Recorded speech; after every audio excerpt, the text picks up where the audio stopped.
போன மாதம் விபத்துக்குள்ளான ஏர் இந்தியா நிறுவனத்துக்கு சொந்தமான விமானத்துக்கு உண்மையில் என்ன நடந்தது என்று சொல்லி கண்டுபிடிக்கிறதுக்கான விசாரணை ஆரம்பிக்கப்பட்டு இப்போ முதல் கட்டமான 15 பக்கங்களை கொண்ட அறிக்கை வெளியிடப்பட்டிருக்கு. இதுவரைக்கும் எக்ஸ்பர்ட் நிபுணர்கள் உட்பட சாதாரண பொதுமக்களும் எதிர்பார்த்த பல கேள்விகளுக்கான பதில்கள் இந்த விசாரணையில் கண்டுபிடிக்கப்பட்டிருக்கு. ஒரு கேள்விக்கான ஒரு முக்கியமான கேள்விக்கான பதில் மட்டும் கிடையாது.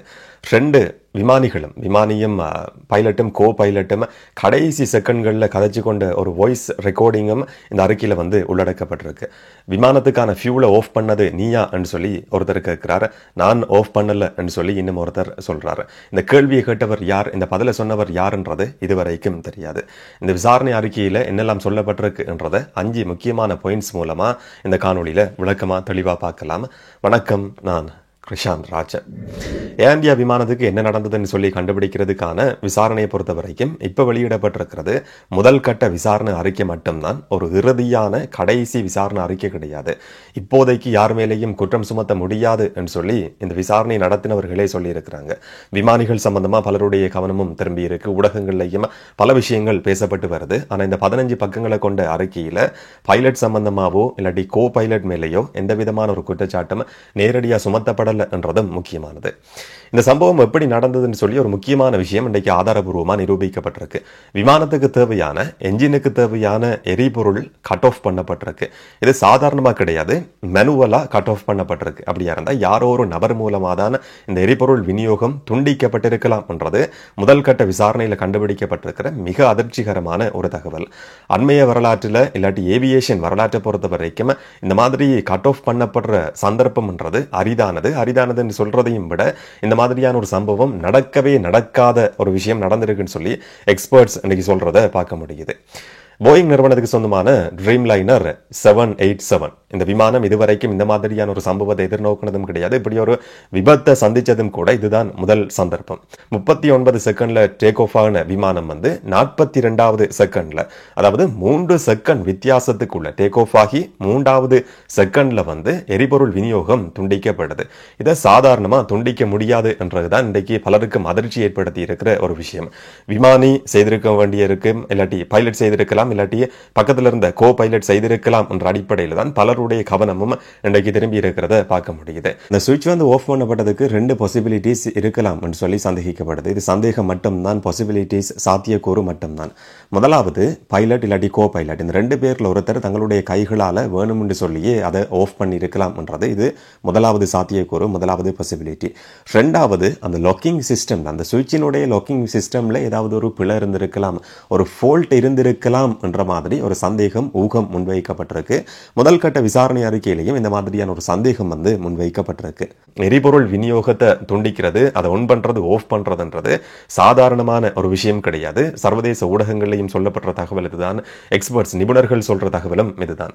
அதுல இருக்கிற சுவிட்சை அட்ஜஸ்ட் பண்றதுக்கு, ஒன் பண்றதுக்கும் ஆஃப் பண்றதுக்கும் சொல்லி அதை வெளியில இழுத்து ஒரு ஃபோர்ஸை நாங்கள் பயன்படுத்தி வெளியில இழுத்ததுக்கு பிறகுதான் ஒன் பண்றதா இருக்கலாம், இல்லாட்டி ஆஃப் பண்றதா இருக்கலாம்.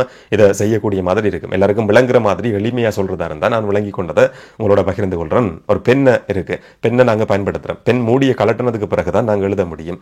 அதே மாதிரி தான் இந்த சுவிட்சை அட்ஜஸ்ட் பண்றதா இருந்தாலும், ஒன் பண்ற ஆஃப் பண்றதா இருந்தாலும் வெளியில கொஞ்சம் இழுத்ததுக்கு பிறகுதான் அட்ஜஸ்ட் பண்ணக்கூடிய மாதிரி இருக்கும். ஆக்சிடென்டா இதை சாதாரணமா தெரியாம தவறுதலா செய்ய முடியாது என்ற அடிப்படையில தான் இந்த சுவிட்ச் முக்கியமான ஒரு சுவிட்ச்ன்றதால இந்த அளவுக்கு ஒரு கட்டுப்பாட்டோட இல்லாட்டி ஈஸியா அதை அட்ஜஸ்ட் பண்ண முடியாது என்ற அளவுல இது வடிவமைக்கப்பட்டிருக்கு. இந்த மாதிரி இருக்கிற அந்த சுவிட்சை யார் மெனுவலா ஆஃப் பண்ணார்ன்றது இன்னைக்கு எழுப்பப்படுற மிக முக்கியமான ஒரு கேள்வி. 2 விமானிகளுக்கும் நடுவுல இருக்கிற அந்த பகுதியில தான் இந்த சுவிட்ச் இருக்கும். 3 செகண்ட் வித்தியாசத்துல 2 சுவிட்சும், ஒரு சுவிட்ச் கிடையாது, 2 என்ஜின்களுக்கு தனித்தனியா 2 சுவிட்ச் இருக்கும். 2 சுவிட்ச்களும் ஆஃப் பண்ணப்படுது, கட் ஆஃப் பண்ணப்படுது. ரன் என்ற இதில் பொசிஷன்ல இருந்து கட் ஆஃப் என்ற பொசிஷனுக்கு, ஒன் என்றதுல இருந்து ஆஃப் என்ற பொசிஷனுக்கு மாற்றப்படுது. இது எப்படி மாற்றப்பட்டது என்ற கேள்விக்கான பதில் இதுவரைக்கும் யாராலையும் கண்டுபிடிக்கப்படலை. இந்த விசாரணை அறிக்கையிலையும் உறுதியான தகவல் சொல்லப்படலை. எக்ஸ்பர்ட்ஸ் பல கருத்துக்களை சொல்றதுக்கு ஆரம்பிச்சிருந்தாலும் ஒரு உறுதியான தகவல் கிடையாது. 3 செகண்ட்ல இது ஆஃப் பண்ணப்படுது, என்ஜின் நம்பர் 2 ரெண்டாவது என்ஜின் வந்து முதலாவது செயலிழக்குது. ஒரு செகண்ட் வித்தியாசத்துல முதலாவது என்ஜினும் செயலிழக்குது. அதாவது விமானத்தினுடைய 2 என்ஜின்களும் ஒரு செகண்ட் வித்தியாசத்துல செயலிழக்குது. காக்பிட்ல இருந்தது விமானிகள் இருக்கிற இடத்துல இருந்தது 2 பேர் மட்டும்தான். ஒன்று ஃபர்ஸ்ட் ஆஃபீஸர், கேப்டன், இல்லாட்டி பைலட், கோ பைலட். இந்த 2 பேரும் கதைச்சு கொண்ட கடைசி செகண்ட்களில் கதைச்சு கொண்டது வாய்ஸ் ரெக்கார்டர்ல பதிவாகி இருக்கு. ஒருத்தர் கேட்கிறார் கட் ஆஃப் பண்ணது நீயான்னு சொல்லி, மற்றவர் சொல்றார் நான் பண்ணலன்னு சொல்லி. அப்ப இந்த கேள்வியை கேட்டவர் யார், பதில சொன்னவர் யாருன்றது இதுவரைக்கும் தெரியாது. ரெண்டாவது முக்கியமான பாயிண்ட்ஸ் என்னன்னு சொன்னா 5 செகண்ட்களுக்குள்ள முற்று முழுதா என்ஜின்களுக்கான பவர் வந்து அந்த சக்தி வந்து இழக்கப்படுது. இதுக்கு பிறகு பிளான் சி இருக்கும். ஒரு விமானத்துக்கு plan A, plan B, plan C என்று சொல்லி இருக்கும். பொதுவாக இந்த மாதிரியான போயிங் நிறுவனத்தினுடைய இந்த விமானத்தை பொறுத்த வரைக்கும் இது மிக மிக முக்கியமானது என்று சொல்லி சொல்லப்படுது. முதலாவது என்ஜின் இருக்கு, ஒரு என்ஜின் ஃபெயில் ஆனா ரெண்டாவது என்ஜின் வேலை செய்யும். 2 என்ஜின்களுமே தப்பி தவறி ஏதோ ஒரு சம்பவத்தால ஃபெயில் ஆனா கூட மூன்றாவது ஒரு ஆப்ஷன் இருக்கும், பிளான் சி இருக்கும். அதுதான் ரட் என்று சொல்லப்படுறது. எக்ஸ்பர்ட் சொல்ற மாதிரி இந்த ரட் வந்து அந்த சந்தர்ப்பத்தில் செயல்பட்டிருக்கு. இப்ப நாங்க மின்சாரத்தை பயன்படுத்துற சந்தர்ப்பத்தில் மின்சார விநியோகம் துண்டிக்கப்படும் இருந்தா ஜெனரேட்டரை பயன்படுத்துவோம். அதே மாதிரியான ஒரு விஷயம் தான் இந்த ரட் என்று சொல்லப்படுறதும் ராம் ஏர் டர்பைன் என்று சொல்லப்படுறது. இது கீழ் பகுதியில வந்து அப்படியே கீழே இறங்கும். அவசர தேவை ஏற்படுற சந்தர்ப்பங்கள்ல வந்து விமானத்துக்கான முற்றுமுழுதான பவரும் இழக்கப்படுது. என்ஜின்களால அதுக்கு மேலேயும் தொழிற்பட முடியாம இருக்கு சொல்லி வர்ற நேரத்துல இந்த பிளான் சி வந்து ஆக்டிவேட் ஆகும். இந்த சந்தர்ப்பத்திலையும் இந்த விமான விபத்து நடந்த சந்தர்ப்பத்திலையும் கூட 5-6வது செகண்ட்களுக்குள்ள ரட் வந்து இயங்குறதுக்கு ஆரம்பிச்சிருக்கு. ஆனாலும் கூட அது டூ லேட். அந்த சந்தர்ப்பத்துல வந்து விமானம் கீழே மோதுற அளவுக்கு கீழே இறங்கி கொண்டிருந்த தருணம் பேக்கப் ஆகிற அளவுக்கு கூட நேரம் போதாது. நான் இப்ப சொல்ற தகவல்கள் எல்லாமே வெறும் 29 செகண்ட்களுக்குள்ள எல்லா சம்பவங்களும் நடந்து முடிஞ்சிருக்கு. இப்படி பிளான் சி ஆக்டிவேட் ஆகுது. முதலாவது என்ஜின் தொழிற்படுறதுக்கு ஆரம்பிக்குது. ஆனா அது வந்து டூ லேட், நேரம் போதாது. விமானம் கீழே இறங்கி இருக்கு. விமானம் கிட்டத்தட்ட மோத போகுது என்ற அளவுல வந்து உடனடியாகவே அதால தொழிற்பட முடியாம போகுது. 23வது செகண்ட்ல பைலட் அறிவிக்கிறார் ஏர் டிராபிக் கண்ட்ரோலுக்கு, விமான கட்டுப்பாட்டு அறைக்கு 23வது செகண்ட்ல அறிவிக்கிறார் மேடே மேடே மேடே என்று சொல்லி. அதுதான் கடைசி தொடர்பாடல. விமானம் விழுந்து விபத்துக்குள்ளாகி தீப்பற்றி எரிஞ்சு அதுக்கு பிறகு நடந்த சம்பவங்கள் உங்க எல்லாருக்குமே ஞாபகம் இருக்கு. மூன்றாவது மிக முக்கியமான பாயிண்ட் என்னன்னு சொன்னா, இந்த சம்பவம் சம்பந்தமா விசாரணை நடத்தினவர்கள் மேலதிகமா கண்டுபிடிச்சிருக்கிற ஆதாரங்களை பொறுத்த வரைக்கும் விமானம் முற்றுமுழுதா சோதனைக்குட்படுத்தப்பட்டிருக்கு. அந்த விமானத்துல எந்த விதமான தொழில்நுட்ப கோளாறுகளும் கிடையாது. இந்த 15 பக்க அறிக்கையை பொறுத்த வரைக்கும், முதற்கட்ட விசாரணையை பொறுத்த வரைக்கும் எந்த விதமான தொழில்நுட்ப கோளாறும் கிடையாது. ஃபியூல் சம்பந்தமான சோதனைகள் நடத்தப்பட்டிருக்கு.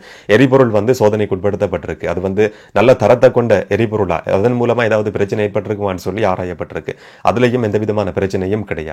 வார்னிங் சிஸ்டம் உரிய முறையில் செயற்பட்டிருக்கான்னு சொல்லி ஆராயப்பட்டிருக்கு. அந்த தொழில்நுட்ப பிரச்சனையும் ஏற்படல. வானிலை சம்பந்தமான ஏதாவது பிரச்சனைகள் ஏற்பட்டிருக்கான்னு சொல்லி தேடி பார்க்கப்பட்டிருக்கு. அந்த சந்தர்ப்பத்தில் காற்று இல்லாட்டி மழைன்னு சொல்லி வானிலை சம்பந்தமான எந்த விதமான பிரச்சனையும் கிடையாது. தொழில்நுட்ப காரணங்கள் கிடையாது, இயற்கை சம்பந்தமான காரணங்கள் கிடையாது. மேனுவலா இதுக்கான ஃபியூல் வந்து கட் ஆஃப் பண்ணப்பட்டிருக்கு என்றது 100% இப்போதைக்கு உறுதி செய்யப்பட்டிருக்கு. இது எப்படி என்றதுதான் மிக முக்கியமாக எழுப்பப்படுற ஒரு கேள்வி. 4வது பாயிண்ட், இப்ப எல்லாருக்குமே இருக்கிற ஒரு சந்தேகம், இது வந்து மேனுவலா கட் ஆஃப் பண்ணப்பட்டிருக்கு. மேனுவலா வந்து யாரோ ஆஃப் பண்ணி இருக்கிறாங்க. 2 பேரை தவிர இதை யாராலையும் செய்திருக்க முடியாது. வேற யாராவது செய்திருக்க முடியுமான்ற சந்தேகம் சில நேரங்களில் ஏற்பட முடியும். இது மிக முக்கியமான 4வது பாயிண்ட். இதுக்கான சுவிட்ச் இருக்கிறது வந்து 2 விமானிகளுக்கும் நடுவில் இருக்கிற பகுதியில். அதையும் சாதாரணமா அட்ஜஸ்ட் பண்ண முடியாது. 2 சுவிட்சும் 1 செகண்ட் வித்தியாசத்துல அட்ஜஸ்ட் பண்ணப்பட்டிருக்கு. டேக் ஆஃப் ஆகிற சந்தர்ப்பத்தில் இது நடக்குது. வேற யாராலையும் அந்த இடத்துக்கு வந்து போக முடியாது. அப்படியே போக முடியுமா இருந்தாலும் டேக் ஆஃப் ஆகிற சந்தர்ப்பத்தில் வந்து விமானத்தில் யாரும் நடந்து கொண்டிருக்கிறதோ இந்த மாதிரி போய் நிற்கிறதோ கடைசி வரைக்கும் சாத்தியம் இல்லாத ஒரு விஷயம். இதையும் தவிர விமானிகள் இருக்கிற அந்த பகுதியில் வந்து அந்த காக்பிட்ல வந்து ஃபர்ஸ்ட் ஆஃபீஸரும் கேப்டனும் மட்டும் இல்லாட்டி பைலட்டும் கோ பைலட்டும் மட்டும் தான் இருக்க முடியும். சாதாரணமா கேபின் க்ரூவை சேர்ந்த மற்ற மெம்பர்ஸுக்கு கூட அதுக்குள்ள போறதுக்கான அனுமதி கிடையாது. அந்த அளவுக்கு கட்டுப்படுத்தப்பட்ட ஒரு இடமா காக்பிட்ன்றது இருக்கும். விமானிகள் மட்டும்தான் அந்த இடத்துக்குள்ள போற மாதிரி இருக்கும். பயணிகள் போறதுன்றதும் சாதாரணமானது கிடையாது. சில நேரங்களில் அப்படியே சாத்தியமாகி இருந்தாலும் கூட, விமானிகள் அதுக்கு அனுமதி கொடுத்திருந்தாலும் கூட, டேக் ஆஃப் ஆகிற சந்தர்ப்பத்தில் வேற யாராவது ஒரு நபர் அதுக்குள்ள போயிருப்பார் சொல்லி கடைசி வரைக்கும் சந்தேகப்படவோ ஊகிக்கவோ முடியாது. டேக் ஆஃப் ஆகிற சந்தர்ப்பத்தில் காக்பிட்ல வந்து இந்த 2 பேரும் மட்டும்தான் இறந்திருக்கிறாங்க. ஆனா 2 பேரையும் சந்தேகிக்க முடியுமான்னு கேட்டா இங்கேயும் ஒரு பிரச்சனை இருக்கு. அவர்களுடைய கடைசியான குரல் பதிவு. ஒருத்தர் கேட்கிறார், நீயா ஆஃப் பண்ணதுன்னு சொல்லி மற்றவர் சொல்றார் நான் பண்ணல என்றது. அப்ப அதுவே ஒரு விதமான ஆதாரம். அந்த இடத்துல யார் ஆஃப் பண்ணார் என்றதை கண்டுபிடிக்கிறதுக்கான சிசிடிவி கேமராக்கள் கிடையாதுன்றதும் முக்கியமானது. காக்பீட்ல வந்து சிசிடிவி வைக்கப்படணும் என்ற மாதிரியான விவாதம் நீண்ட காலமாகவே போய்கொண்டிருக்கு. ஆனால் விமானிகள் வந்து இதுக்கு தொடர்ச்சியாகவே எதிர்ப்பு தெரிவித்து கொண்டிருக்கிறாங்க. இது செக்யூரிட்டி சம்பந்தமான பிரச்சனையா இருக்க முடியும், பாதுகாப்பு சம்பந்தமான பிரச்சனையா இருக்க முடியும், இரண்டாவது விமானிகளினுடைய பிரைவசி சம்பந்தமான பிரச்சனையா இருக்க முடியும். இதனால காக்பீட்டுக்குள்ள விமானிகள் இருக்கிற அந்த பகுதிக்குள்ள சிசிடிவி கேமராக்கள் பொருத்தப்படக்கூடாது என்ற எதிர்ப்பு வந்து தொடர்ச்சியாகவே வெளியிடப்பட்டு வருது. இதனால காக்பீட்டுக்குள்ள சிசிடிவி கேமராக்கள் கிடையாது. என்ன நடந்தது என்றதை ஆதாரபூர்வமாக நிரூபிக்கிறதுக்கான காட்சிகள் கிடையாது. இப்போதைக்கு வெளிவந்திருக்கிற தகவலின் அடிப்படையில் அந்த சுவிட்ச் மெனுவலா ஆஃப் பண்ணப்பட்டிருக்கு. அந்த சுவிட்சை ஆஃப் பண்ண நபர் யாருன்னு சொல்லி கண்டுபிடிக்கிறதுக்கான சிசிடிவி காட்சிகள் கிடையாது. ஒரு குரல் பதிவு மட்டும் வெளிவந்திருக்கு. 5வது பாயிண்ட், விமானிகள் மேல சந்தேகிக்க முடியுமா என்று சொன்ன இந்த மாதிரியான ஒரு தகவல் வந்தது. மெனுவலா ஆஃப் பண்ணப்பட்டிருக்கின்ற சொன்னதுமே எல்லாருமே விரல் நீட்ட போறது விமானிகள் மேலதான். ஆனா இது முதல் கட்ட விசாரணை அறிக்கை மட்டும்தான். இந்த அறிக்கையில கூட விமானிகள் மேல எந்த விதமான குற்றச்சாட்டும் நேரடியா சுமத்தப்படல. இந்த 2 பேருமே அனுபவம் இருக்கிற நபர்கள். ஒருத்தர் வந்து 15,600 மணித்தியாலம் பயணம் செய்திருக்கிறார். ஃபர்ஸ்ட் ஆபீசர் வந்து 3,400 மணித்தியாலங்கள் பயணம் செய்திருக்கிறார். இந்த கடைசி தருணத்துல வந்து மேடே கோல் விடுக்கப்படும் வரைக்கும் தங்களால செய்ய முடியுமான எல்லா விஷயங்களையும் இவங்க செய்திருக்கிறாங்க, முயற்சி எடுத்திருக்கிறாங்க.